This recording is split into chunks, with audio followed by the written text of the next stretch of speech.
அமித்ஷா சொல்லுவாங்க. எங்க ஏற்கனவே தான் சொல்லிட்டாரு, இன்னும் எத்தனை பேருக்கு தான் கேட்பீங்க? தெளிவா சொல்லிட்டாரு. நீங்க எல்லாம் பத்திரிகை தான் வச்சிருக்கீங்க, ஊடகங்கள். முதல்ல ஐடிசி சோழ ஹோட்டல்ல முதல் பேட்டி கொடுத்தாரு. இந்த பேட்டி பாத்தீங்களா இல்லையா? பார்த்தீங்களா இல்லையா? அது என்ன சொன்னாரு?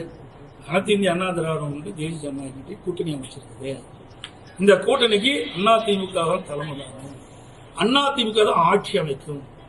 எங்களுடைய கூட்டணி முதலமைச்சர் வேட்பாளர் இபிஎஸ் தெளிவா சொல்லியாச்சு. இதுக்கு மேல எத்தனை தடவை தான் திருப்பி இதே கேள்வி கேட்கறீங்க? தயவு செய்து இதெல்லாம் ஏற்கனவே முடிந்தது. நாங்க இந்த மாதத்துக்கு முன்பாகவே இதற்கு உண்டான பதில் கொடுக்கப்பட்டு விட்டது. அனைத்து குடும்ப தலைவிக்கும் மாதந்தோறும் 1000 ரூபாய் கொடுப்பார் சொன்னாங்க. ஆனா 1,31,31 லட்சம் இருந்தாங்க.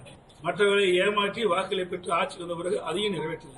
அண்மையில 2 மாதத்துக்கு முன்பு விதிகளை தளர்த்தி மேலும் 20 லட்சம் பேர்களுக்கு மாதந்தோறும் குடும்ப தலைவிக்கு 1000 கொடுப்பதை அறிவிச்சு இப்ப 2 மாசம் கொடுத்துட்டு இருக்காங்க. ஏற்கனவே 28 மாசம் கிடைக்கல. ஒரு ஆண்டுனா அந்த 5 ஆண்டுனா 32 மாசம் தான் கிடைக்கும். இப்ப கிட்டத்தட்ட 2 மாதம் சொன்னா இன்னொரு 3 மாதம் 5 மாதம் பார்க்கும்போது 5 மாதம் தான் கிடைக்குது. 55 மாசம் அவருக்கு கிடைக்கல. இப்பொழுது அறிவிக்கப்பட்ட 20 லட்சம் பேருக்கும் 55 மாதம் அவருடைய உரிமை தொகை கொடுக்கப்படல. அப்பெல்லாம் அந்த மக்கள் பாதிக்கலையா? ஆயில் அவர்களே பொய் சொன்னாலும் பொருந்துற மாதிரி சொல்லுங்க, மக்கள் நம்புற மாதிரி சொல்லுங்க.